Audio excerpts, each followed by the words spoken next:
4월 24일 모의고사, 고3 모의고사 출제 경향 분석.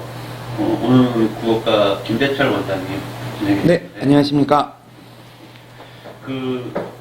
먼저 출제 영역이 화법과 작문, 그 다음에 문법, 네네. 그 다음에 독서, 그 다음에 문학. 네. 그래서 전반적으로 좀 작년 수능이라든지, 그 다음에 작년 3월 모의고사 대비라든지 이렇게 비교했을 때 전체적으로 어떤 쪽으로 문제들이 출제되는지 좀 부탁드립니다. 네. 전체적으로 보면 원래 이게 3월에 봤어야 할 문제입니다. 학생 여러분들이나 부모님들이 아셔야 될 게 이게 지금 4월 말에 보다 보니까 약간 헷갈리시는 부분이 있으실 수도 있는데 얘를 이제 원래는 3월 달에 봐야 될 모의고사를 지금 보고 있는 거거든요. 3월 모의고사는 역대 어려웠던 적은 현재 없었습니다, 사실. 이제 농담으로 3월 달부터 아이들의 꿈을 꺾어버리면 안 되니까 3월에 이제 꿈과 희망을 심어주기 위한 수준이다 라고 생각하시면 좋을 것 같고요. 전체적인 평으로는 봤을 때는 문제는 상당히 평이했다 정도가 맞을 것 같습니다. 다만 몇 문제가 좀 세련됐다? 그러니까 어렵다는 뜻이 아니고요. 몹시 세련되게 문제를 냈구나. 그러니까 아이들이 비문학, 예를 들어 독서라고 한다면 제가 이따가 한번 설명을 해드릴 텐데요. 글의 어떤 세부적인 내용들 저기 부지와는 상관은 없는데 어려운 문장을 통해서 문제를 출제하기보다는 글의 전체적인 주제를 아이들이 확인할 수 있으면 이제 쉽게 문제를 풀 수 있도록, 그럼에도 불구하고 이제 그걸 가지고 도표를 해석하고 주제를 가지고 해석을 하는 거죠. 해석하고 이런 것들을 아주 잘 문제를 만들어 놨고요. 문법 문제가 상당히 아이들이 어떤 방향으로 공부를 해야 할지, 현재 고3 학생들도 그렇고 현재 국어를 공부하고 있는 중학생도 마찬가지지만 중학생이나 고등학생이나 누구든 내가 어떤 방향으로 어떻게 문법을 공부해야 되겠구나라는 걸 잘 제시해주는 그런 문법 문제의 어떤 세트였다고도 보여집니다. 네, 전체적으로 정리해보면 화법 작문 몹시 쉬웠다. 문법 아주 FM적인 문제 출제 형식이었고요. 독서 크게 어렵지 않고 글의 주제를 확인할 수 있는 능력을 꾸준히 연습한 학생이라면 한 문제 정도 빼놓는다면 전부 다 맞출 수 있었다.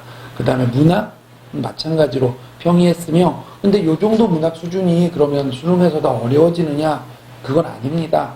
딱 이 정도 수준이 수능에서 나올 겁니다. 그러니 이 정도 수준이 수능이다 라고 생각하고 공부의 어떤 수준을 맞춰주면 좋겠습니다. 예, 이 정도 정리하면 될 것 같습니다. 화법과 작문은 항상 쉽죠? 작년에 한번 6월 모의고사에서 한번 말도 안 되게 지문이 길고 문제가 어려웠던 적이 한 번 있었는데요. 제가 국어 선생님 하면서도 그랬고 그 이후로는 특별히 이전이든 이후든 본 적은 없을 정도로, 그 다음에 이번에 화법 작문의 지문 자체도 상당히 짧았고요. 글자 수가 많지 않아서 어느 정도 함정 문제가 10번 문제가 하나 있었는데 약간 함정을 파는 문제였는데요. 그거 하나 뺀다면 크게 어렵지 않았습니다. 그러니까 화법과 작문 열문항은 다 맞지. 네. 쳐야 된다, 맞춰야 된다. 그죠. 어느 정도 틀리면 안 되는 12분에서 13분 내에 해결을 해야 된다라는 첫째 원칙과 그 다음에 틀리면 안 된다는 것만 말씀드리면 되겠습니다. 네. 자, 다음은 문법인데요. 문법은 네. 다른 문항이 나왔죠? 네. 역시 이번에도 중세문법 나왔습니다. 나왔는데, 보통 일반적으로 수능이라든지 모의고사 국어 등급이 4등급에서 5등급 나오는 학생들이 대체적으로 분석해보면은, 그러니까 수능 국어 4등급, 5등급, 모의고사, 평가 모의고사 국어 4등급, 5등급 학생들이 대부분 보면은, 통계적으로 보면은 이 문법 5문항을 거의 놓치는 경향이 있더라고요. 그래서 혹시 좀 그런 학생들을 위해서 우리 대철 원장님 좀 팁을 좀 드릴 수 있다면? 문법이라는 게 이제 고3 학생들하고 공부를 하다 보면 가장 어려우면서도 그러니까 좀 뜬구름 잡는 이야기가 되는 것 같은 그런 분야인데요. 멍하죠, 많은 학생들이. 그 이유는 고3 들어와서 문법을 잡는다는 거는 불가능하기 때문이라고 저는 생각을 합니다. 보통 문법은 5문제밖에 안 된다라고 생각하기 쉬운데 5문제나 되는 거고요. 배점으로 따진다면 11점 정도입니다. 그리고 이 5문제를 다 틀리게 되면 물론 다른 거 다 맞추면 1등급이겠지만 문법 5문제를 틀리는 학생이 다른 걸 다 맞출 가능성은 거의 없다고 보고요. 문법은 제 이거는 사견이라고 분명히 전제를 하고 가지만 적어도 중학교 2학년 때부터 개념을 완벽하게 정리하고 단 여기서 중학교 2학년 때부터 개념을 시작해라라는 게 중학교의 문법 개념을 그러니까 중학교 교과서에 나와 있는 정도 수준으로 만족하라는 뜻은 절대로 아닙니다. 물론 뭐 그럼 선행을 하라는 얘기냐? 어쩔 수가 없습니다. 사실은 고등학교 1학년 들어와서 문법을 해야지 글쎄요 시간도 부족하고 이게 이제 양도 꽤 많기 때문에 어느 정도 고등학교 1학년에 들어오면 또 포기하게 되거든요. 그래서 문법 5문제를 다 맞춘다. 그 다음에 국어 실력을 어느 정도 내가 탄탄하게 만들어 두고 싶다라는 학생들은 중학교 때부터 미리 준비를 좀 문법 개념, 그러니까 고3 문제를 풀라는 얘기는 아니고요. 천천히 의문부터 시작해서 문장 성분, 문장의 구조까지 전체적으로 총 5개 파트로 문법은 나뉘어지거든요. 그런데 그 5개 파트에 대한 전체적인 내용 정리를 고등학교 올라가기 전에 중학교 때 한 번쯤은 완벽하게 정리를 하고 올라가는 게 훨씬 더 학생들에게 도움이 되지 않나. 그리고 이제 만약에 그게 안 됐다면, 안 된 학생들이 더 많을 테니까요. 안 됐다면, 고등학교, 내가 지금 당장 고3인데 문법을 아무것도 모른다. 그렇다고 포기를 할 수는 없으니까요. 그 학생들 같은 경우에 한 가지 팁을 드리자면, 문법은 사실 문제은행식으로 출제가 됩니다. 거의. 그러니까 문제 유형 자체가 크게 많이 벗어나지는 않습니다. 역대 기출을 봤을 때. 해서 한 15년 정도 수능이 출제된 문제들, 15년간 수능에서 출제된 문법 문제들을 전체적으로 다 정리해서 그 문제만 완벽하게 풀이를 할 수만 있다면, 그렇다면 크게 어렵지 않게 또 한 번 다른 어떤 기회를 만들어 볼 수 있지 않을까.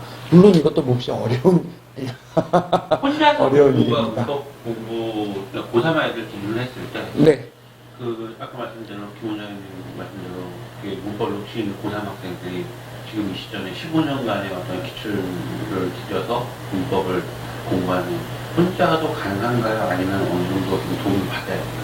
솔직히 말씀드리겠습니다. 혼자서는 불가능합니다.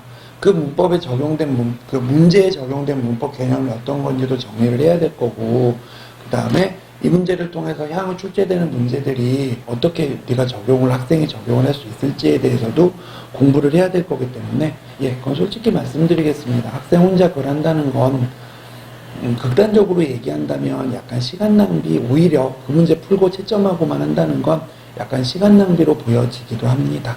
그러면은 만약에 오프라인 학원을 간다 아니면 온라인에서 간다라고 했을 때 이런 유형의 스타일로 강의할 선생님들을 좀 찾아가라. 그런 또 팁을 좀 주셨다면?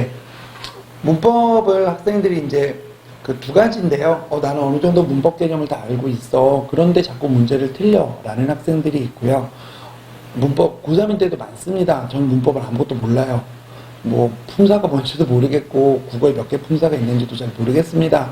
라는 2가지, 크게 극단적으로 문법은 2개로 나뉩니다. 사실은. 문법을 못하는 학생들은 아예 문법을 모른다와 개념을 어느 정도 아는데 문제를 못 푼다. 그러면 도움을 줄 수 있는 선생님의 유형도 다르겠죠. 첫째로 문법을 아예 모른다라는 학생은 저는 오프라인 수업보다는 오프라인 수업도 물론 좋지만 비용 문제도 그렇고 개념도 모르는데 괜히 고3 수업에 들어가 있으면 그 학생을 위해서 개념을 설명해주는 고3 선생님은 존재하지 않습니다. EBS에 무료로 많이 진행되고 있거든요. 고3 수업 듣지 말고 고1 EBS에 들어가 보시면 문법 기본 개념 정리하는 강의들이 참 많이 있습니다. 그것부터 먼저 시작을 하시면 좋을 것 같고요. 문제를 못 푼다. 난 어느 정도 개념을 아는데 문제를 못 푼다라는 학생들은 선생님들 중에 문제를 그냥 단순히 솔직히 많거든요. 답만 이렇게 불러주시는, 그러면 해설지에 대해 크게 다르지 않게 설명을 해주시는 분들이 많은데 그런 분들은 좀 지양하고 그 문법 개념이, 이 문법 개념이 어떤 문제에서 어떻게 사용됐고 여기서 어떻게 사용됐다라고 해서 대략적으로 이 문제에 사용된 개념을 한꺼번에 좀 정리를 해주는 강의를 해주시는, 네, 그런 선생님을 만나면 좀 더 도움이 더 될 것 같습니다.